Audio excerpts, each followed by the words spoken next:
Arrival on Siren 5. The harsh winds of Siren 5 howled through the base, carrying with them a dust so fine it coated everything in a thin layer of red. Siren 5 was an arid, desolate world, its twin moons casting a perpetual shadow across its barren landscape. It had once been the center of an ancient alien empire, but those days were long gone. The only remnants of its former glory were the ruins that dotted the planet's surface, massive stone structures covered in forgotten symbols and cryptic carvings. Lieutenant Mark Reynolds wiped the grit from his face and gazed out over the compound. He'd been stationed here for the last 6 months, part of a human-led research team tasked with uncovering the secrets of the Cyronian civilization. They had already made several groundbreaking discoveries, but there was one in particular that had captured everyone's attention: an ancient alien war dog, frozen in a state of suspended animation, found deep within one of the ruins. The creature, encased in a translucent stasis chamber, was like nothing Mark had ever seen before. Its body was massive, easily twice the size of a human, with thick, armored scales running down its back and powerful, muscular legs that ended in sharp claws. Its head was broad, with jaws lined with jagged teeth, and its glowing, golden eyes seemed to follow you no matter where you stood in the room. Despite being frozen in time, there was something undeniably dangerous about the creature, as though it were waiting for the right moment to spring to life. The scientists had dubbed it a Cyronian war beast, but Mark had his own name for it, the war dog. And everyone was terrified of it. Even now, as the team worked around the clock to study the stasis chamber, no one dared get too close. The creature had a presence that made people uneasy, like standing next to a live grenade, knowing it could go off at any second. "Lieutenant, we're ready for the briefing," called Dr. Amelia Curtis, the lead scientist on the project. Mark nodded and followed her into the command tent, where the rest of the team had gathered. The tension in the room was palpable. For weeks, they had been working to figure out how to deactivate the stasis chamber without triggering whatever safeguards were keeping the creature in check. They were close now, too close to turn back. Dr. Curtis cleared her throat and brought up a holographic display of the creature, its massive form looming over the team. "We've made significant progress in understanding the stasis technology," she began, her voice steady but filled with a cautious optimism. "Based on the data we've collected, we believe we can safely deactivate the chamber and bring the war beast out of stasis. However, this is not without risk." "That's putting it mildly," muttered one of the technicians. "That thing could tear us apart the second it wakes up." Mark glanced around the room. Most of the team looked nervous, some outright terrified. The war dog had become something of a boogeyman, its mere presence unsettling the most hardened members of the crew. Dr. Curtis shot the technician a stern look before continuing. "We'll have full containment protocols in place, of course. The creature will be restrained, and the entire process will be monitored closely. But we need to be prepared for any eventuality." There was a long silence as her words hung in the air. Mark could feel the weight of their decision pressing down on everyone in the room. This was a moment of history, a chance to study a living remnant of a long-dead civilization, but it was also a gamble. If something went wrong, they could unleash a nightmare. All eyes turned to him, surprise and disbelief written on their faces. "Lieutenant Reynolds, are you sure?" Dr. Curtis asked, her tone cautious. "You understand the risks involved?" "I do," Mark replied, standing tall. "But someone has to do it. If we're going to wake this thing up, we need someone in there who can handle it. I've had combat training, and I've faced worse than this." It wasn't entirely true. Mark had seen his share of combat during his years in the military, but nothing he'd ever encountered came close to this creature. Still, he wasn't about to let fear dictate his actions. The war dog fascinated him, and a part of him wanted to understand it, to see if there was more to the beast than the fear it inspired. Dr. Curtis studied him for a moment, then nodded. "Very well, Lieutenant. You'll lead the containment team.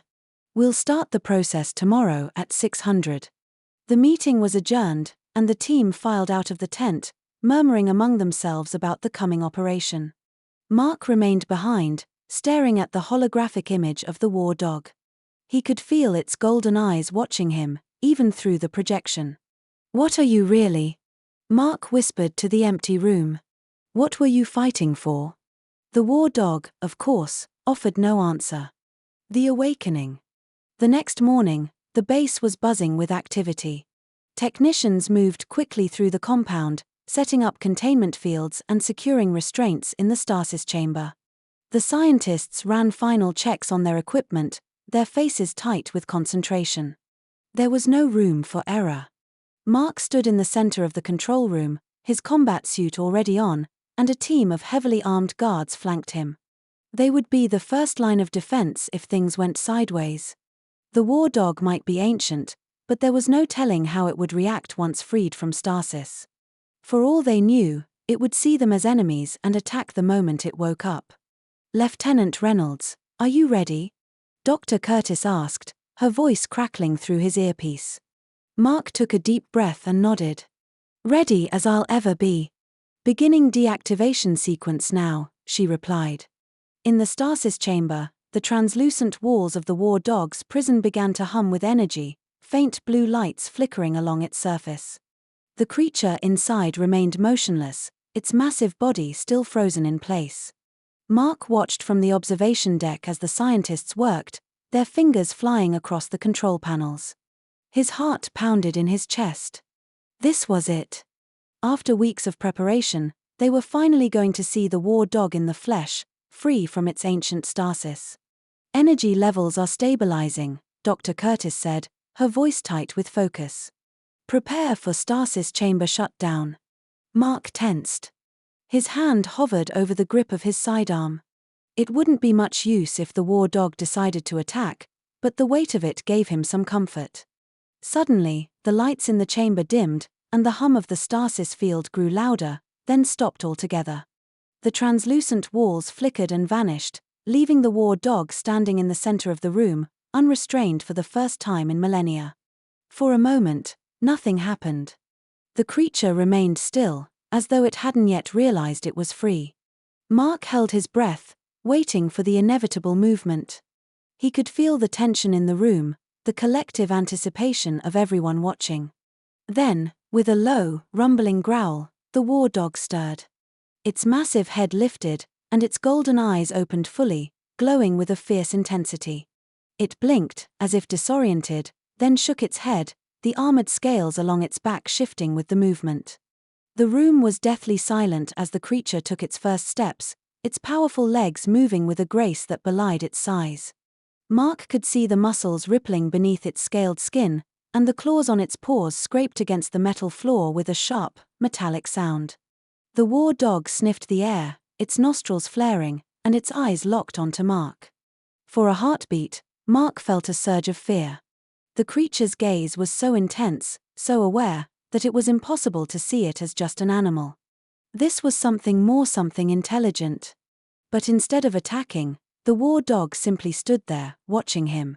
It didn't growl or bare its teeth. It just waited.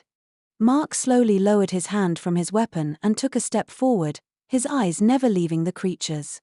It's okay, he said softly, not really sure if it could understand him. We're not here to hurt you. The war dog tilted its head slightly, as though considering his words. Then, to Mark's astonishment, it let out a soft, almost questioning sound, a low whine that seemed entirely at odds with its fearsome appearance. Mark's heart skipped a beat. This wasn't the behavior of a mindless beast. This was something else. Lieutenant, what's happening? Dr. Curtis's voice crackled in his ear, but Mark barely heard her. He took another step closer, his hand outstretched in a gesture of peace. The war dog's golden eyes followed his movements, but it didn't retreat. It stayed perfectly still, as though waiting for his next move. Mark's mind raced. Could it be that this creature wasn't the bloodthirsty war machine they had feared? Could it have been trained, conditioned by the ancient Cyronians to fight, but capable of understanding more than just violence? He took a deep breath and, with slow, deliberate movements, knelt down in front of the war dog, lowering himself to its level. The creature sniffed the air again,